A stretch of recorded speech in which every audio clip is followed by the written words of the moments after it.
I'd like to start the video by saying, since I am devoid of any semblance of creativity, I have been asking viewers for a while about ideas for videos they would like to see in an effort to cover my shortcomings and open the floor to the community at large, as I know I am absolutely not the only one with questions about the FNAF universe that go uncovered.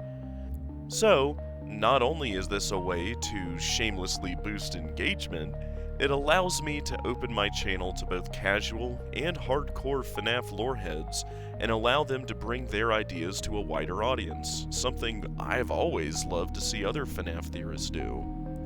Which is what I am doing today, thanks to user @JuliaLugo629. I also have a feeling a certain someone is going to be happy to see this video as well. But thank you, Julia, for the suggestion, which was, maybe you could do a theory on the Nightmarionne plushies. Like, are they just Easter eggs, or do they have any meaning at all? Excellent question, Julia. And with all that out of the way, let's get to answering it. As I said in my channel post, what I initially thought was going to be a quick 10-minute video had quickly turned into an endless cascade of questions leading to other questions. I think there is no better way to point this out than to go over my thought process as I began trying to answer the question. So, I turn the question to you, viewer. What are the Nightmarionne plushies? Well, to answer that properly, we should probably explain who or what the Nightmarionne is in the first place, right? But to do that, we are also going to have to explain who the puppet is as a contrast as well, right? Which, while we're at it, might as well compare and contrast the two in Ultimate Custom Night, and so on and so on and so on. Which is exactly what we are about to do, but you see the problem, right? Not that I'm complaining, don't get me wrong, I love going over all of this, but I say all this to drive home the point. There are no simple answers in FNAF. And even when you can condense an entire theory to a sentence-long statement, it comes with a mile of exposition and background information behind it you need to cover for it to make sense to the viewer, which is exactly what I'm going to do now. So, let's take it back from the top. What are the Nightmarionne plushies? Well, on a surface level, by just looking at them, they seem to be a pretty clear plushie representation of the Nightmarionne that are scattered around the Pizzaplex in Security Breach, Ruin, and Help Wanted 2. Again and again, these things are putting their creepy little selves all over the Pizzaplex in the current era of FNAF. The physical, real world in Security Breach, Help Wanted 2, and Ruin. I say Help Wanted 2 is in the real world as well, as you can see the Nightmarionne plush with the mask off, which was impossible to get a good screenshot of because it is so dark with the mask off in Help Wanted 2, but if you look at the game theory playthrough video, this FNAF Help Wanted twist just blew my mind, and go to the timestamp 16 minutes 20 seconds. You can see MatPat react and talk about seeing the Nightmarionne plush with the mask off, but again, impossible to get a screenshot of because it is just so dark. And the digital world in Help Wanted 2, with the Nightmarionne plush behind a pillar in Princess Quest 4. Clearly, whatever the Nightmarionne plushies are, they can exist in both the digital and physical world, which feels very specifically done. I also feel confident that it is a real-world appearance in Ruin, as it clearly shows Cassie is outside of the AR range via the symbol in the bottom left. I could possibly point out that the plushie's appearance also happens on the other side of the sealed wall the Mimic was behind. Now, granted, that could mean nothing, as clearly there's a functional elevator that goes somewhere from the ruins of the FNAF 6 location. Does it go up into the Pizzaplex or somewhere else? Who knows is the honest answer, so I'll just say it is worth pointing out at least.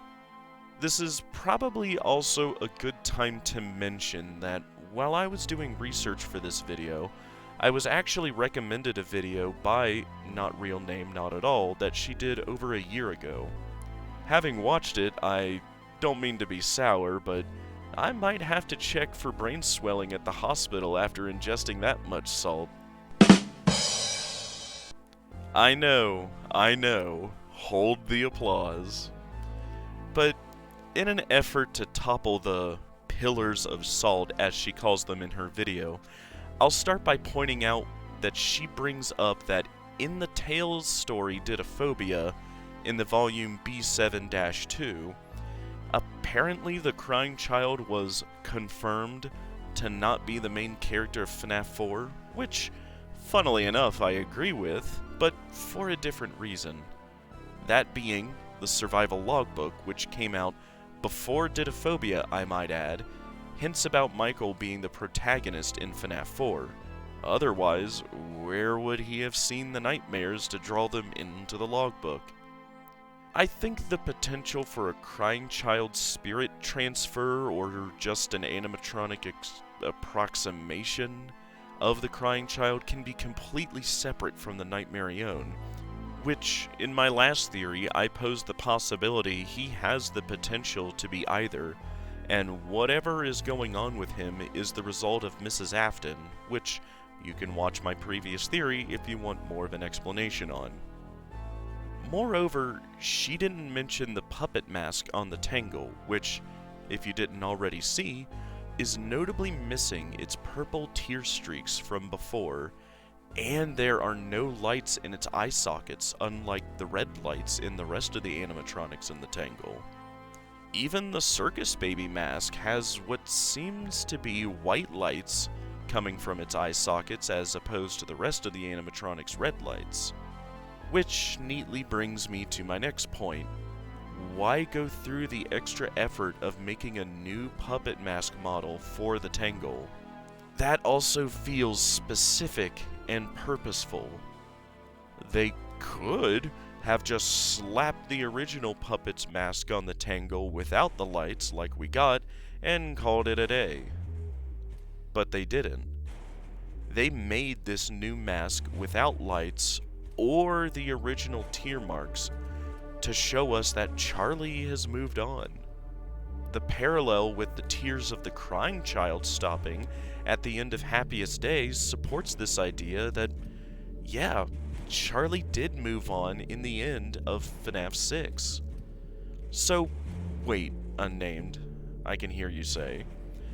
If Charlie moved on, and the puppet, or at least its mask, was absorbed by the Tangle, how can the Nightmarionne be relevant at all?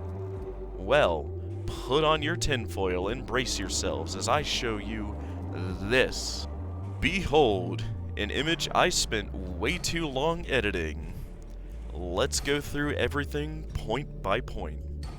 First off, since I have seen this theory floating around, I figured it would be good to get it out of the way first. I don't think the puppet or Nightmarionne are the one you should not have killed. I am going to carefully tiptoe around saying who the one you should not have killed actually is, and if they are a different character from the Vengeful Spirit. That might be a video for another day, but for now, all I want to point out is the one you should not have killed's voice line through Orville Elephant in Ultimate Custom Night. He tried to release you. He tried to release us. But I'm not gonna let that happen. I will hold you here. I will keep you here. No matter how many times they burn us. Whether or not people think the puppet or the Nightmarionne is the one you should not have killed, or the vengeful spirit, or both. I think a big counter to that idea is, again, the puppet's mask in the tangle. Charlie moved on. Moving on doesn't sound vengeful to me, and from what we saw in the Old Man Consequences ending of Ultimate Custom Night, I don't think the one you should not have killed would have moved on either, assuming they are different characters.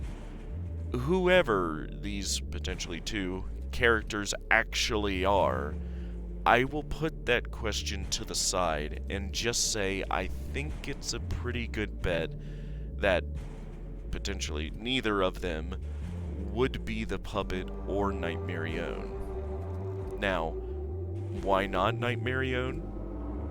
Because, as you can see here, I believe the Nightmarionne is a twisted copy, not just an evil, inverse, or opposite version of the puppet. Or, to simplify it, I don't think that just because the puppet might like green, that means the Nightmarionne must like red. I think there are shared traits between the two other than just being puppets. Which brings me to my next point. Look at the bottom connected statements from Ultimate Custom Night by the two. Seeing you powerless is like music to me. Let's taste death again and again and again. Those two statements don't sound like opposites. If anything, I'd go so far as to say you could swap these voice lines between the two, and it wouldn't really be out of place for either. One is just a bit more aggressive than the other, but the intent is still the same between the two statements. Hurting William. Which, speaking of the puppet, another one of their lines adds to this idea. I don't hate you, but you need to stay out of my way. In my opinion, combining all of the puppet's voice lines in Ultimate Custom Night reads as, I don't hate you. I'm not going to go out of my way to hurt you, because I am focused on protecting the others. But if you get in my way, I have zero qualms about hurting you, and, in fact, seeing you powerless is like music to me. The Nightmarionne, in my opinion, takes that statement and cranks it up to 11 with its own statement of, This time, death cannot save you. It's also worth mentioning that the puppet's mask is infused with the tangle and missing its tear marks, while the Nightmarionne plushies are separate from the tangle, and what I think is very notable, but rarely talked about, still has its tear trails. Why? How can that be? The puppet's tear trails are gone because Charlie has moved on, but the Nightmarionne plushie's tear trails are still there. Why? Because again, the Nightmarionne is a twisted copy, not an opposite version of the same soul within the puppet. A copy. But where am I going with this? What does this all mean? What is the Nightmarionne? Well, the Nightmarionne says itself. I am the fearful reflection of what you have created. Fearful reflection. Fearful reflection. What does that mean? Is there anything in the FNAF universe that shows itself as a quote-unquote fearful reflection of something else? The tangle. The tangle is the collective agony of the spirits of at least the MCI, not the spirits themselves, as that was Molten Freddy. The tangle is their collective agony. I think you might be seeing where I'm going with this, and yes, I think it's time for the big reveal. The Nightmarionne is the agony of Charlotte Emily. I, and I am sure you, thought of immediate counterpoints, like, if the Nightmarionne is or became an agony creature, how would it be separate from the tangle when we see it has been gathering all other agony-infused objects it can find, and even has the original puppet's mask a part of itself? Because I don't think Charlie's agony needed it anymore. How would that be possible? Can agony just move around like that? In 1:35 a.m., Fazbear Frights Volume Number 3, Stitch Wraith Stingers, a character by the name of Phineas Taggart is studying the metaphysical aspects of human emotion, particularly agony, which Phineas discovers is the most powerful of human emotions. Quote from the book. Frank snorted. With his mouth full, he said, "That's just stupid. My neighbor's anger can't leave me gut shot, but the old lady's shotgun can." "You're looking at only the short-term timeline," Phineas said. "You see the result of the shotgun's energy, so it seems greater to you. Human emotion is slower to impact, more insidious. It emanates from us, or is excreted from us, if you will, like sweat or tears, and it wafts outward like a noxious cloud, soaking into the surroundings." Another quote. "As I expected," he typed. "Extreme human emotion appears to impact its surroundings far more powerfully the more negative it is. Agony, I'm convinced, radiates further from people than any other emotion. Love has its influence, but the experiments being done with water crystals have been misinterpreted. Just because love forms beautiful ice crystals doesn't mean it's the most powerful emotion. Yesterday, I mimicked the ice crystal methodology, and by allowing all the hurt and anger I usually keep well in check to burst forth, I watched water manifest a hideous crystal in a matter of seconds." One last quote. "Not quite." Phineas straightened and clasped his hands. "You see, I'm convinced that agony has a greater energetic radius and power than any other emotion. I have done numerous experiments to measure, capture, contain, and study the leftover emotion embedded into objects that were near a tragedy.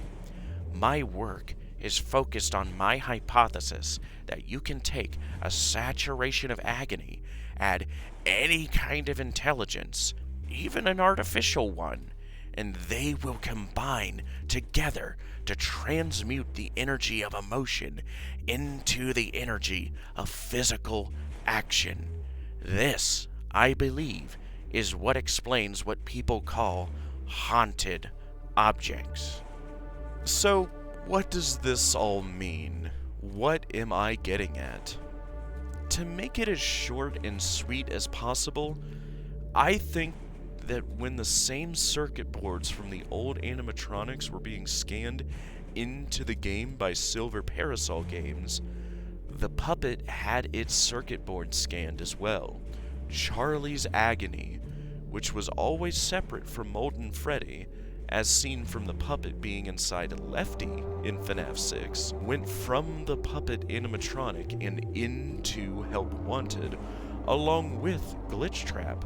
with both of them eventually ending up infesting the Pizzaplex itself. Which, come to think of it, doesn't this sound pretty similar to Tiger Rock with the whole two entities fighting for control of the AI running the Pizzaplex thing? It would explain why we might see the puppet-esque wires in the arcade and the Nightmarionne plushies in places nobody would ever bother to go. From the ground floor to the basement to below the FNAF 6 building, these things are everywhere throughout the whole structure. Because while Glitch Trap was clearly more focused on the possession of characters like Vanessa and Gregory, the Nightmarionne seems to have been focused on infesting the entire building itself. Now, why didn't the agony of the Tangle and the agony of Charlie merge to create some super agony creature? As Phineas said, human emotion is slow to impact, more insidious. It emanates from us, or is excreted from us, if you will, like sweat or tears, and it wafts outward like a noxious cloud, soaking into the surroundings. This is purely speculation on my part with that quote, but what if by the time the two quote-unquote clusters of agony connected or met, both were too powerful to consume the other? I know all of this could be bunk, and the repeated references of only one of the Nightmare characters in the modern era of FNAF could just be an Easter egg, but that doesn't really seem to be what is happening. Once or twice, maybe, even though repeated Easter eggs of the same character don't seem too common in the first place in FNAF, but 3 times in a row? This really feels like us being beat over the head repeatedly that this character is important, given their repeated manifestations as plushies across the Pizzaplex, and this feels like the closest I can come to explaining how all these points of evidence make sense together. That Charlie's agonies somehow ended up infecting the entire Pizzaplex itself, now that its physical form was the Pizzaplex itself. It no longer needed the puppet animatronic body, with the Tangle claiming it for itself. Now, without a quote-unquote body, Charlie's agony can only occasionally manifest as Nightmarionne plushies throughout the Pizzaplex structure, or the wires possibly in the arcade. But what do you think? Am I onto something? Or am I delirious from the near-fatal amount of salt I've recently consumed? Let me know in the comments below, and thank you for watching.